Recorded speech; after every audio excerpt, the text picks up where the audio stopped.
Alright guys, so আজকে আমরা historical background of the Indian constitutions পড়বো ফ্রম লক্ষ্মীকান্ত থেকে পিডিএফটা করা। জেনারেলি আদার্স পিডিএফ থেকে আমি পড়াতে পারতাম, কিন্তু যেহেতু এই বইটা থেকে পড়তে এবং পড়াতে আমি দুটোই ভালোবাসি, তাই এই বইটা থেকেই আমি পড়ো। ঠিক আছে, তো ফার্স্ট চ্যাপ্টার এবার তোমাদের মনে যেটা আসবে সেটা হচ্ছে যে আমরা সংবিধান পড়ছি, we are studying constitution right now.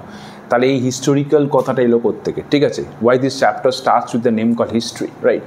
তো তাদের জন্য আমাদের একটু ফ্ল্যাশব্যাকে যেতে হবে। যদি তোমাকে বোঝাতে হয় তার জন্য একটু আমি পেছনে যাবো, হিস্ট্রি নিয়ে একটু কথা বলি। দেখো 1498 খ্রিস্টাব্দে তোমরা জানো ভাস্কো দা গামা আমাদের এখানে আসে এবং এসে বিভিন্ন রকম স্পাইসেস এবং বিভিন্ন রকম প্রোডাক্টস তারা ওইখানে মানে তাদের ইউরোপিয়ান কান্ট্রিগুলো থেকে বিক্রি করে এবং তারা হিউজ পরিমাণে একটা প্রফিট আর্ন করে।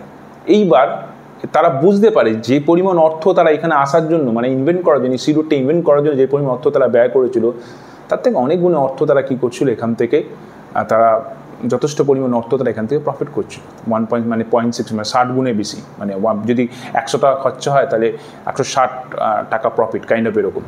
তো ব্রিটিশ গভর্নমেন্ট মনে করছে তাহলে আমরা কেন ওখানে গিয়ে ব্যবসা করবো না, আমরাও তাহলে ব্যবসা করি। ঠিক আছে, তাহলে তখন ব্রিটিশ গভর্নমেন্ট কী করে, মানে ইস্ট ইন্ডিয়া কোম্পানি কী করে, ব্রিটিশ গভর্নমেন্টের কাছ থেকে একটা, তখন রানী এলিজাবেথ ছিল, সেই রানী এলিজাবেথের কাছ থেকে একটা এক্সক্লুসিভ রাইট নেয়। তোমরা দেখতে পাচ্ছ এক্সক্লুসিভ কুইন এলিজাবেথের কাছে একটা এক্সক্লুসিভ রাইট নেয়। ঠিক আছে, নিয়ে তারা এখানে ট্রেডিং করতে 1600 খ্রিস্টাব্দে আসে। তাহলে ইনিশিয়ালি আমরা বলতে পারি যে ব্রিটিশ গভর্নমেন্ট মানে East India company never had intentions to rule over India, right?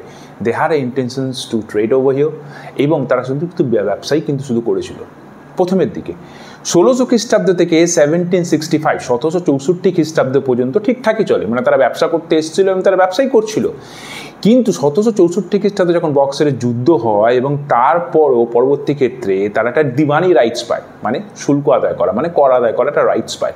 তার মানে কর কারা আদায় করতে পারে? যারা প্রশাসন, যারা হাই লেভেলে বসে তার মানে যারা ব্যবসা করছে তারা তো কর আদায় করবে না। তার মানে এখান থেকে শুরু হলো, ফ্রম হিয়ার, এখান থেকে শুরু হলো এবং তারা কি করলো, they started ruling over India from this from the year of 1765।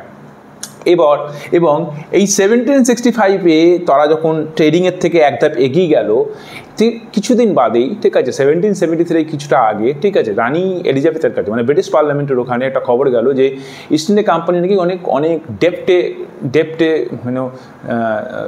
বলে না যে অনেক ধার বাকি হয়ে গেছে।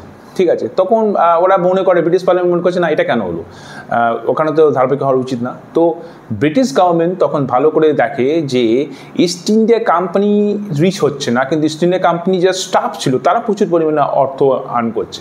তার মানে তারা কিছু না কারাপশনস করছে, তারা বিভিন্ন রকম ইলিগাল বিজনেস, তারা বিভিন্ন রকম পার্সোনাল বিজনেস, ব্রাইবস, ঘুষ এসব নিয়ে তারা কী করছে, তাদের প্রফিট করছে, কিন্তু ইস্ট ইন্ডিয়া কোম্পানিকে প্রফিট করছে না। ইস্ট ইন্ডিয়া কোম্পানি যদি প্রফিট হয় সেই প্রফিটটাই শেয়ার নিয়ে তো ব্রিটিশ গভর্নমেন্ট প্রফিট করবে, রাইট? তো তখন ব্রিটিশ গভর্নমেন্ট ওখান থেকে কি করলো না, বললো যে এইবার একটা দড়ি টানার সময় চলে এসছে, আমরা কি করি, ইস্ট ইন্ডিয়া কোম্পানিকে কন্ট্রোল করার জন্য কিছু রুলস অ্যান্ড রেগুলেশন বানাই। এবার একবার রুলস রেগুলেশন বানালে তো আবার ভাঙবে, তো আমরা কি করি, এই রুলস অ্যান্ড রেগুলেশনসগুলো প্রতি একটা সার্টেন টাইমের পরে আমরা কি করব, সেটাকে রিভাইজ করব, দেখব যে সেই rules and regulation east India company মানছে কিনা। যদি মানে তো ঠিক আছে, সেটাই চলবে, যদি না মানে সেটাকে আবার কোনো কিছু যদি কিছু অ্যাড করবো, যদি কিছু লেস করবো রুলস অ্যান্ড রেগুলেশনসের ক্ষেত্রে, রাইট? তো প্রতি 20 বছর বাদে তারা একটা করে কি করলো না, অ্যাক্ট তৈরি করলো, চার্টার অ্যাক্ট তৈরি করলো। প্রথমে 1773 করলো, যেটা রেগুলেটিং অ্যাক্ট বলা হয়। তারপর কি করলো, 1773 পরে 1793, তারপর 1813, ঠিক আছে, তারপর 1833 অ্যান্ড তারপর 1853। First charter act 1773 and last charter 1853, right? তো তাহলে প্রথম তারা কি করলো, 1773 একটা রেগুলেটিং অ্যাক্ট পাস করলো। এই প্রতিটা অ্যাক্টে কিছু সার্টেন রুলস অ্যান্ড রেগুলেশনস করা হয়েছিল, ঠিক আছে, to control over the East India company. এটাকে কিন্তু কোম্পানি রুলও বলা হয়, কারণ এই সময়টাই কিন্তু ইস্ট ইন্ডিয়া কোম্পানি রুল করবে। ব্রিটিশ গভর্নমেন্ট কিন্তু নামেই বলছে, কিন্তু ইস্ট ইন্ডিয়া কোম্পানি রুল করবে, ঠিক আছে। তাহলে ফার্স্ট যেটা 1773 অ্যাক্ট, ঠিক আছে, তোমরা দেখতে পাচ্ছ 1773 অ্যাক্ট। এই একটা ফার্স্ট যে পয়েন্টটা বলা হয়েছে, এই পয়েন্টটা কি বলা হয়েছে, এই প্রতিটা পয়েন্ট ভালো করে আলোচনা করে দিচ্ছি। তোমরা ধরো দেখো তোমরা জানো যে সেই সময় মানে যখন এই সময় ইন্ডিয়াতে ঠিক আছে 3টে স্টেট ছিল, বেঙ্গল, ম্যাড্রাস এবং মুম্বাই। এই 3টে স্টেট থেকে কিন্তু মনে রাখবে সেটাকে কী করা হচ্ছিল, সেন্ট্রালাইজ করা হচ্ছিল। দেখো এই ইস্ট ইন্ডিয়া কোম্পানি বলো বা ব্রিটিশ গভর্নমেন্ট বলো, ঠিক আছে, তারা ইনিশিয়ালি তারা ডিসেন্ট্রালাইজ করেছে, সেন্ট্রালাইজ করেছে, পরবর্তীকালে তারা ডিসেন্ট্রালাইজ করেছে। বর্তমানে এখন আমাদের যে পাওয়ারটা সেটা ডিসেন্ট্রালাইজ করা, ডিসেন্ট্রালাইজ না করলে ফেডারেল টাইপের গভর্নমেন্ট না থাকলে গভর্নমেন্ট চালানো সম্ভব না। আমাদের এখানে কি হচ্ছে সেটা আমাদের সিএম বা প্রাইম মিনিস্টারের পক্ষে জানা সম্ভব না, তা ডিসেন্ট্রালাইজ করতেই হবে, রাইট? লোকাল গভর্নমেন্ট থাকবে, লোকাল গভর্নমেন্ট পরে তারপর হায়ার গভর্নমেন্ট, ডিস্ট্রিক্ট লেভেলের গভর্নমেন্ট থাকবে, ডিস্ট্রিক্ট থেকে স্টেট লেভেলের গভর্নমেন্ট থাকবে, এরকম। তো তেমন এইখানে তারা কি করছিল, ডিসেন্ট্রালাইজ না করে তারা সেন্ট্রালাইজ করার চেষ্টা করছিল। মানে বাংলা, ম্যাড্রাস এবং মুম্বাইয়ের যে পাওয়ারটা ছিল, সেই গভর্নর জেনারেল ছিল, সেই গভর্নর জেনারেলের পাওয়ারগুলো কেটে ম্যাক্সিমাম পাওয়ারটা দিয়ে দেওয়া ছিল গভর্নর জেনারেল অফ বেঙ্গলকে। এবং গভর্নর, এই যে কথাটা বললাম গভর্নর জেনারেল অফ বেঙ্গলকে, গভর্নর জেনারেল অফ বেঙ্গল কিন্তু তখন থেকে হয়, মানে আগে কিন্তু গভর্নর অফ বেঙ্গল ছিল, governor of Bengal, governor of Madras, governor of Mumbai, এই 3টের পাওয়ার একসঙ্গে গভর্নর অফ বেঙ্গলকে দেওয়া হয় এবং তার নামটা পরিবর্তন করে রাখা হয় গভর্নর জেনারেল অফ বেঙ্গল। এবং যে ব্যক্তিরা থাকে এই তত্ত্বাবধানে সেটা ছিল ওয়ারেন হেস্টিং, ঠিক আছে? তো সেটা এখানে বলা আছে, ঠিক আছে? এখানে গভর্নর বেঙ্গল খালি গভর্নর জেনারেল অফ বেঙ্গল করা হয়। এবং যেটা মেইনলি সেটা হচ্ছে কি, যে এখানে তুমি জানো যে এই সময় একটা এই কোর্ট অফ ডিরেক্টর তৈরি করা হয়। কোর্ট অফ ডিরেক্টর তৈরি করা মানে হচ্ছে যে ব্রিটিশ গভর্নমেন্ট বলে ইস্ট ইন্ডিয়া কোম্পানিকে সর্বপ্রথম তুমি একটা কোর্ট অফ ডিরেক্টর তৈরি করো, they will be answerable to us, তারা আমাদেরকে আনসার করবে, ঠিক আছে, on your behalf, East India Company বিহাফে, যে তোমরা what you guys are doing over দিয়ে, তোমরা ওইখানে কী করছো, কি মানে সঠিকভাবে ঠিকঠাক করে রুলস রেগুলেশন মানছো কিনা, তাহলে একটা কোর্ট অফ ডিরেক্টর্স তৈরি করবে, ঠিক আছে? সেকেন্ড হচ্ছে গভর্নর অফ বেঙ্গলকে গভর্নর জেনারেল অফ বেঙ্গল করা হবে, পাওয়ার সেন্ট্রালাইজ করা হবে মানে সেন্ট্রালাইজ করা শুরু করা হবে, এখনো শেষ হয়নি, ফাইনাল সেন্ট্রালাইজ করাটা এখন বাকি আছে, সেটা 1853 অ্যাক্টে হবে, ঠিক আছে? তো এই হচ্ছে কথা, ঠিক আছে? এবার কথা হচ্ছে যে যেটা গেল, তারপরে সেই সময় 1773 অ্যাক্টের মাধ্যমে কি না সুপ্রিম কোর্ট তৈরি করা হয়, তখন 4টে জাজ ছিল, একটা চিফ জাস্টিস ছিল এবং 3টে জাজ ছিল। এবং যত প্রাইভেট বিজনেস আছে, ব্রাইব যারা নিচ্ছিল প্রাইভেট বিজনেসের ওপর কিন্তু কিনা দড়ি টেনে দেওয়া হয়, কোনো প্রাইভেট বিজনেসে ইনভলভ থাকতে পারবে না, কোনো স্টাফ, কোনো ইস্ট ইন্ডিয়া কোম্পানির স্টাফ কোনো প্রাইভেট বিজনেস করতে পারবে না, সেখানকার প্রোডাক্ট নিয়ে প্রাইভেট কিছু কাউকে দিল সেটা করতে পারবে না, কোনো ব্রাইবস নিতে পারবে না, এগুলো করতে পারবে না। এইগুলোই কিন্তু রুলস অ্যান্ড রেগুলেশনস বলা হয়েছিল 1773 অ্যাক্টে, ঠিক আছে? এখানে তোমরা দেখে নেবে, এগুলো সবই কিন্তু আমি পড়ে দিলাম, ঠিক আছে? নেক্সট যেটা পড়বে সেটা হচ্ছে 1784 অ্যাক্ট। তোমরা এর পরের কি দেখতে পাবে, 1784 অ্যাক্ট কি না, 1784 অ্যাক্ট আছে 1784 অ্যাক্ট, পিটস অ্যাক্ট বলা আছে এটাকে, পিটস দ্য ইয়াঙ্গার অ্যাক্টটা করেছিল, দেখো 1773 এই পিটস অ্যাক্টটা করার দরকার কেন পড়েছিল, তার কারণ হচ্ছে দেখো যে এই 1773 অ্যাক্ট মানে 1600 এত বছর ধরে ইস্ট ইন্ডিয়া কোম্পানি করছে, কি বলছে, রুলস করছে, তো সাডেনলি একটা ব্রিটিশ গভর্নমেন্ট এসে কিছু রুলস বানিয়ে নেবে, তো সেটা তো ইস্ট ইন্ডিয়া কোম্পানি মানবে না। তো ইস্ট ইন্ডিয়া কোম্পানি বলছে যে আমরা এই রুলস অ্যান্ড রেগুলেশনস মানি না, ঠিক আছে? তো এবার ইস্ট ইন্ডিয়া কোম্পানি মানে না, তো ইস্ট ইন্ডিয়া কোম্পানি তখন কী করলো, ইস্ট ইন্ডিয়া কোম্পানি না মানার জন্য ব্রিটিশ গভর্নমেন্ট আর একটা রুলস রেগুলেশন তৈরি করলো 1784 পিটস দ্য ইয়াঙ্গার করলো। পিটস দ্য ইয়াঙ্গার কী করলো, বললো যে ইস্ট ইন্ডিয়া কোম্পানি যত টেরিটরি অ্যাকুইজিশনস আছে, যত টেরিটরি অ্যাকিউর করেছে, সেগুলোর মধ্যে ব্রিটিশ প্রসেশনস থাকবে, মানে ব্রিটিশ প্রসেশনস থাকবে। এবং এই যে তাদের যে পাওয়ারটা আছে ইস্ট ইন্ডিয়া কোম্পানি পাওয়ারটাকে দুটো ভাগ করে দিল, একটা ছিল কোর্ট অফ ডিরেক্টর্স, একটা ছিল বোর্ড অফ কন্ট্রোল। ভালো করে বোঝো, কোর্ট অফ ডিরেক্টর সি আছে, তাহলে কমার্শিয়াল পাওয়ার, তাহলে court of director east India company দেখবে এবং কমার্শিয়াল পাওয়ারটা ইস্ট ইন্ডিয়া কোম্পানি দেখবে। বোঝো, ইস্ট ইন্ডিয়া কোম্পানি তো বিজনেস করতে এসেছিল, রাইট? তো তারা বিজনেসই করবে, তাহলে কোর্ট অফ ডিরেক্টর্স কমার্শিয়াল পাওয়ার দেখবে, বোর্ড অফ কন্ট্রোল, ঠিক আছে, কমার্শিয়াল পাওয়ার দেখবে না, বোর্ড অফ কন্ট্রোল যত রকম অ্যাডমিনিস্ট্রেটিভ, সিভিল, ঠিক আছে, মিলিটারি পাওয়ারগুলো আছে সেগুলো কিন্তু বোর্ড অফ কন্ট্রোল দেখবে, and that will be done by the British government. তাহলে দুটো পাপ করে দিল, একটা কোর্ট অফ ডিরেক্টর্স, একটা board of control. Board of control কার তত্ত্বাবধানে থাকবে, ব্রিটিশ গভর্নমেন্টের তত্ত্বাবধানে থাকবে, আর কোর্ট অফ ডিরেক্টর কার তত্ত্বাবধানে থাকবে না, ইস্ট ইন্ডিয়া কোম্পানির তত্ত্বাবধানে থাকবে। এগুলো জাস্ট করা হচ্ছিল এই কারণে, কারণ ইস্ট ইন্ডিয়া কোম্পানি পাওয়ারটাকে ছোট করে দেওয়া হচ্ছিল, যাতে করে তারা না কোনো কারাপশনস, না কোনো মিসম্যানেজমেন্ট না হয়, ঠিক আছে, মিসম্যানেজমেন্ট না করা হয়। তো এইটা ছিল 1784 তোমরা দেখতে পাচ্ছ এখানে যা আমি বললাম তাইতে এখানে করা আছে, ঠিক আছে, দুটো ভাগে ভাগ করা হয়। এই ব্রিটিশ পজিশনের কথা বলা আছে এখানে, ঠিক আছে। এগুলি কিন্তু এখানে ভালো করে আমি যেগুলো বললাম সেগুলি এখানে বলা আছে। নেক্সট যেটা সেটা হচ্ছে 1833 অ্যাক্ট। 1833 অ্যাক্ট দেখো যে 1813 এবং 1793 is not that much of important. ওই চায়নার মনোপলি এবং চায়ের মনোপলি বাদ দিয়ে সেখান থেকে কোনো কোশ্চেন আসে না, কিন্তু তাই জন্য এখানে মেনশন করা নেই। তাহলে ডাইরেক্ট 1833-তে যাই। 1833 অ্যাক্টে তোমরা জানো যে এই যে গভর্নর অফ যেই আমাদের যে governor of Bengal governor general of Bengal করা হয়েছিল, আমি বলেছিলাম যে they started centralize the power, right? তো সেই স্টার্টেড বলেছিলাম, কিন্তু আমি এন্ডেড বলিনি। তাহলে সেটা কিন্তু এন্ডেড হয় 1833-তে এসে, এবং এখানে পুরোপুরিভাবে সেন্ট্রালাইজ করে দেওয়া হয় এবং গভর্নর জেনারেল অফ বেঙ্গলকে ঠিক আছে গভর্নর জেনারেল অফ ইন্ডিয়া বলা হয়, রাইট? এবং সেটা তোমরা জানো উইলিয়াম বেন্টিক ছিল প্রথম, ঠিক আছে? তাহলে এই গভর্নর জেনারেল অফ বেঙ্গলকে গভর্নর জেনারেল অফ ইন্ডিয়া বলা হয়। এবং ঠিক আছে এবার কথা হচ্ছে এই সেন্ট্রালাইজ কেন করা হলো? কারণ হচ্ছে যে একটা জায়গা থেকে পুরো ইন্ডিয়া, ব্রিটিশ গভর্নমেন্ট চাইছিল যে একটা জায়গা থেকে পুরো ইন্ডিয়াটাকে তারা কন্ট্রোল করবে, ঠিক আছে? তাদের পক্ষে সম্ভব না ইন্ডিয়ার প্রতিটা জায়গা আলাদা করে গভর্নর দেওয়া বা আলাদা করে রিপ্রেজেন্টেটিভ দেওয়া তাদের গভর্নর তাদের পারপাসটাকে সলভ করার জন্য, রাইট? তো তারা একটা জায়গা থেকে পুরো কন্ট্রোল করতে চাইছিল, তাই জন্য তারা সেন্ট্রালাইজ করার চেষ্টা করছিল, ঠিক আছে? তাহলে এটা 1833 ফার্স্ট অ্যাক্ট। সেকেন্ড যেটা ছিল সেটা কি? সেটা হচ্ছে লসগুলোকে এখন অ্যাক্ট বলা হবে। তোমরা দেখতে যে লগুলোকে এখন অ্যাক্ট বলা হবে। কেন লগুলোকে অ্যাক্ট বলা হবে? দেখো ল মানে কি? ল মানে হচ্ছে রেগুলেশনস, ঠিক আছে? and that's supposed to be done by the executive, and act মানে কি? act হচ্ছে act কি something supposed to be sanctioned by the legislature। তাহলে ল এক্সিকিউটিভ, অ্যাক্ট লেজিসলেচার, এবং যেহেতু এক্সিকিউটিভ থেকে লেজিসলেচার আস্তে আস্তে প্রাধান্য বাড়ছিল, তাই জন্য লস, ঠিক আছে, লস থাকবে না এখন, দেখবো সেগুলো that will become a act. তো সেটা এখানে বলা আছে। এবং লাস্ট যেটা 1833-তে বলা হয় সেটা হচ্ছে যে তারা একটা প্রপোজাল এনেছিল। কি প্রপোজাল এনেছিল? না যে সিভিল সার্ভিস যেটা আছে সেটা, সেই সিভিল সার্ভিসে সবাই everyone can participate in civil service examination, ঠিক আছে? সেটা কিন্তু প্রপোজাল এনেছিল। সেটা কি প্রপোজাল কিন্তু রাখা হয়নি, কারণ কোর্ট অফ ডিরেক্টর্স বিভৎসভাবে কি করে না তার এগেনস্টে যায় এবং সেই আলটিমেট সেই প্রপোজালটা কিন্তু খারিজ হয়ে যায়। এবার 1853 অ্যাক্ট।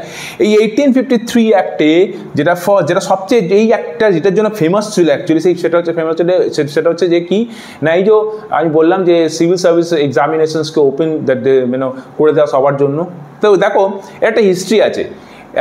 1853 অ্যাক্টে যে সমস্যাটা হচ্ছিল সেটা হচ্ছে যে ব্রিটিশ গভর্নমেন্ট ওখান থেকে যাই রুলস বানাক না কোনো, সেই রুলস রেগুলেশনসগুলো এখানে তারা ইস্ট ইন্ডিয়া কোম্পানি মানছিল না। They can't even control the East India company anyway, ঠিক আছে? তো তখন তারা কি করে, যেহেতু তারা পারছিল না মেনটেন করতে, তো তখন তারা কি করে, তারা তখনকার সময় সিভিল সার্ভিস দুরকমভাবে ছিল, কভেনেন্টেড সিভিল সার্ভেন্ট, নন কভেনেন্টেড সিভিল সার্ভেন্ট। এই কভেনেন্টেড সিভিল সার্ভেন্ট একটু হায়ার সিভিল সার্ভিস ছিল, এবং এই সিভিল সার্ভিসে কিন্তু ডাইরেক্ট এক্সামিনেশন হতো না। তো কি হতো, এই সিভিল সার্ভিস তারাই হতো। তখন একটা হ্যালিবেরি প্যাটার্নের সিস্টেম ছিল। এই হ্যালিবেরি বলে একটা কলেজ ছিল, তোমরা এখানে দেখতে পাচ্ছ, এখানে নাম মেনশন করা আছে। এই হ্যালিবেরি বলে একটা কলেজ ছিল। এই কলেজে যারা পাস করতো, যারা গ্র্যাজুয়েট হয়ে যেত, those who will complete the graduation from this particular college, automatically they will become a part of covenanted civil servant, বা rather I would say they will become a civil servant, right? তো তারা civil servant হয়ে যেত। এবং এখানে সমস্যা ছিল, এখানে ইন্ডিয়ানরা পার্টিসিপেট করতে পারতো না। কারণ একটাই কারণ ছিল, কারণ এই কভেনেন্ট সিভিল সার্ভেন্টে এই জায়গা থেকে গ্র্যাজুয়েশন হতে গেলে কি করতে হতো না, স্পন্সরশিপ নিতে হতো কোর্ট অফ ডিরেক্টর্সের থেকে। আর কোর্ট অফ ডিরেক্টর্স চলে ইস্ট ইন্ডিয়া কোম্পানির আন্ডারে, তাই যত সিভিল সার্ভেন্ট এখান থেকে বেরোতো, এই হায়ার সিভিল সার্ভিস বেরোতো, কভেনেন্টেড সিভিল সার্ভেন্ট, সবাই কিন্তু লয়াল ছিল। They are very much loyal towards the East India Company. তাই যত রুলস অ্যান্ড রেগুলেশন বানাক না কোনো, সেই রুলস রেগুলেশনগুলো কারা এক্সিকিউট করবে কারা? এখানকার বিউরোক্রেটস। সেই বিউরোক্রেটসের ম্যাক্সিমামটাই তো লয়াল ছিল কি না ইস্ট ইন্ডিয়া কোম্পানি, তাই জন্য তারা ঠিক করে এগুলো মেনটেন করতো না, রাইট?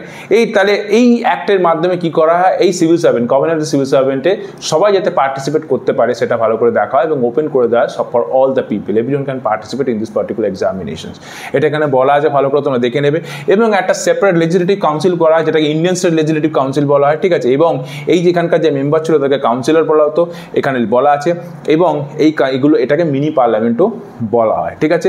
এবং 1853-তে একটা মেইন যেটা, সেটা হচ্ছে কী করা হয়, সেটা হচ্ছে আনলিমিটেড ইনডেফিনিট পিরিয়ডের জন্য, ঠিক আছে? ইনডেফিনিট পিরিয়ডের জন্য কী করে দেওয়া হয়, যে ইস্ট ইন্ডিয়া কোম্পানিকে বলা হয় যে এখন থেকে আমরা কোনো রুলস রেগুলেশনস আর করবো না, রেগুলেট করবো না, কারণ অলরেডি যা রুলস রেগুলেশনস বানিয়েছি সেগুলো রুলস রেগুলেশনসগুলোর ওপর আর মনে হয় না কোনো কিছু ইস্ট ইন্ডিয়া কোম্পানিকে কোনো কিছু দড়ি টানার কোনো রকম কোনো ব্যবস্থা করা উচিত, ঠিক আছে? তো যা আছে, ঠিক আছে, আন্ডার দ্য ব্রিটিশ পজেশনস, ঠিক আছে, ঠিক আছে, ইস্ট ইন্ডিয়া কোম্পানিকে হোল্ড করতে দাও ইন্টারেস্ট, ঠিক আছে?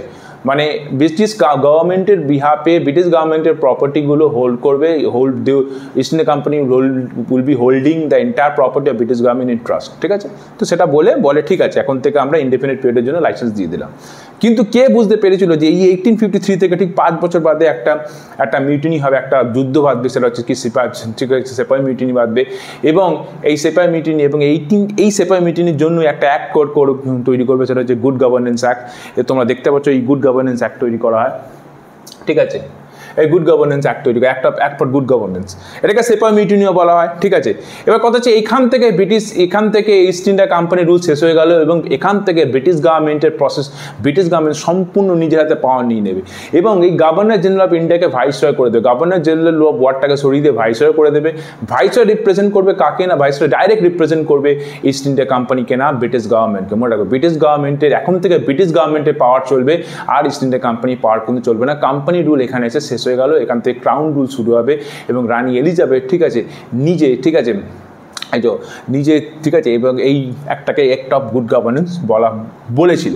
এবার কথা হচ্ছে কেন এই অ্যাক্ট অফ গুড গভর্নেন্স কেন বলা হয়েছিল? কারণ এখানে এই সময় ব্রিটিশ গভর্নমেন্ট কিছু করতে চেয়েছিল, কিছু ভালো কিছু করতে চেয়েছিল, সেটা নিজের সেলফ স্যাটিসফ্যাকশনে বলো বা তখনকার পাবলিকদের যারা পিপল ছিল, দ্য পিপল অফ ইন্ডিয়াতে স্যাটিসফ্যাকশন বলো, সেটা তাদের ব্যাপার, কিন্তু তারা করেছিল, কিছু ভালো জিনিস করেছিল বা করতে চেয়েছিল বলবো। সেটা কি? সেটা হচ্ছে যে এই যে good governance of India good government of India বলা হয়েছিল, এটা মানে হচ্ছে যে তারা রেসপন্সিবল গভর্নমেন্ট ক্রিয়েট করার চেষ্টা করেছিল। রেসপন্সিবল গভর্নমেন্ট, ঠিক আছে, রেসপন্সিবল গভর্নমেন্ট মানে আনসারেবল গভর্নমেন্ট, মানে ধরো তুমি জানো এই অ্যাক্টের মাধ্যমে 1950 এই অ্যাক্টের মাধ্যমে কি করা হয় না, একটা ব্রিটিশ মানে আমাদের ব্রিটিশ গভর্নমেন্টের ওখানে একটা 15 জনের একটা অ্যাডভাইজারি বডি তৈরি করা, এই 15 জনের একটা অ্যাডভাইজারি বডি তৈরি করা, এবং এই অ্যাডভাইজারি বডি যে হেড ছিল, যে চেয়ারম্যান ছিল, সেটা ছিল সেক্রেটারি অফ স্টেট ছিল, ঠিক আছে। এবং এই সেক্রেটারি অফ স্টেট আর কেউ ছিল না, সে কিন্তু ব্রিটিশ পার্লামেন্টের একজন ক্যাবিনেট মিনিস্টার ছিল, and এই ক্যাবিনেট মিনিস্টার কিন্তু that particular person is answerable to the British Parliament। তার মানে আমি কি বললাম বুঝতে পারছো? 1858-এ একটা 15 জনের একটা মেম্বার তৈরি করে অ্যাডভাইজারি বডি, সেই অ্যাডভাইজারি বডি হেড কে ছিল? সেক্রেটারি অফ স্টেট কি ছিল? এখানকার কেউ ছিল না। সেক্রেটারি অফ স্টেট কে ছিল? সেক্রেটারি অফ স্টেট ছিল না ব্রিটিশ পার্লামেন্টের একজন ক্যাবিনেট মিনিস্টার, এবং এই cabinet minister he is answerable to whom? He is answerable to the rani, মানে ব্রিটিশ পার্লামেন্ট, ঠিক আছে। তার মানে এগুলো এক একটা করে আনসারেবল যাচ্ছে। তাহলে ইন্ডিয়াতে কি? ইন্ডিয়ার যে এক্সিকিউটিভ যে হেড ছিল সেটা কি ছিল? সেটা ভাইসরয় ছিল। তার মানে এরকম করে যে প্রথমে ইন্ডিয়ার যে অ্যাডমিনিস্ট্রেশন আছে তার হেড হচ্ছে ভাইসরয় এখান থেকে কি করবে? Answerable to hmm? Answerable to the secretary of state. Secretary of state কাকে আনসারেবল করবে? না ব্রিটিশ পার্লামেন্ট। এরকম করে এক একজন আনসারেবল, ঠিক আছে। তার মানে এই আনসারেবল গভর্নমেন্টটা কি বলা হয়? গুড গভর্নমেন্ট বা রেসপন্সিবল গভর্নমেন্ট তোমরা বলতে পারো, ঠিক আছে। এবার কথা হচ্ছে যে এই যে রেসপন্সিবল গভর্নমেন্ট বলো বা গুড গভর্নমেন্ট বলো করা হয়েছিল, এবার এই তোমরা জানো, এবং এই ভাইসরয় প্রথম যেটা হয়েছিল সেটা কি হয়েছিল? সেটা লর্ড ক্যানিং হয়েছিল। এবং তোমার এটা একটা লাস্ট পয়েন্ট যেটা, সেটা কি ছিল? It constitute the secretary of states in council as a body corporate. এই ওয়ার্ডটা বডি কর্পোরেট ওয়ার্ডটা খুব আসে। বডি কর্পোরেট ওয়ার্ডটা মানে হচ্ছে যে পিপল ক্যান সু the government and government can সু দ্য পিপল। মানে তোমরা বলেছো না, উল্টো দিক দিয়ে বলছি, আমি যেটা বললাম সেটা এখানে বোঝাচ্ছে কিন্তু। তার মানে কি? তার মানে রেসপন্সিবল, তার মানে আনসারেবল টু, তার মানে পিপল আর গভর্নমেন্ট আর answerable to some other persons বলো বা আদার অথরিটি বলো, যাই বলবে, রাইট। তার মানে পিপল যদি মনে করে তারা কিন্তু ক্যান সু the government in court and court, এবং যদি গভর্নমেন্ট যদি মনে করে ক্যান সু দ্য পিপল অ্যাজ ওয়েল। তাহলে এইরকমভাবেই কি না, আদার ওয়ার্ডস আমি বলতে পারি যে এই সময় 1858-এ গুড গভর্নমেন্ট অফ অ্যাক্ট এই কারণে বলা হয়েছিল, গুড গভর্নমেন্ট অ্যাক্ট এই কারণে বলা হয়েছিল কারণ they are trying to make a, ঠিক আছে, গভর্নমেন্ট রেসপন্সিবল গভর্নমেন্ট, অর বলতে পারো যে আনসারেবল গভর্নমেন্ট, রাইট, এরকম। এবার নেক্সট 1858 এত কিছু করার পরেও কিন্তু আদৌ কিছু হয়নি। এরপরে যেটা আসে সেটা হচ্ছে যে ইন্ডিয়ান কাউন্সিল অ্যাক্ট, বিভিন্ন রকম ইন্ডিয়ান কাউন্সিল অ্যাক্ট 1861 আসে, 1892 আসে এবং 1902 আসে। আপাতত ফার্স্ট পার্ট এটা ছিল, তো এই ফার্স্ট পার্টে আমি এটা পড়িয়ে দিলাম। নেক্সট পার্টে আমি পড়াবো ইন্ডিয়ান কাউন্সিল অ্যাক্ট, এর পরবর্তী ক্ষেত্রে ইন্ডিয়ান কনস্টিটিউশন কেমন করে এগিয়েছে, ঠিক আছে, সেটা আমি পড়াবো। তো চলো, এটা ফার্স্ট পার্ট ছিল। Thank you very much, take care, bye by.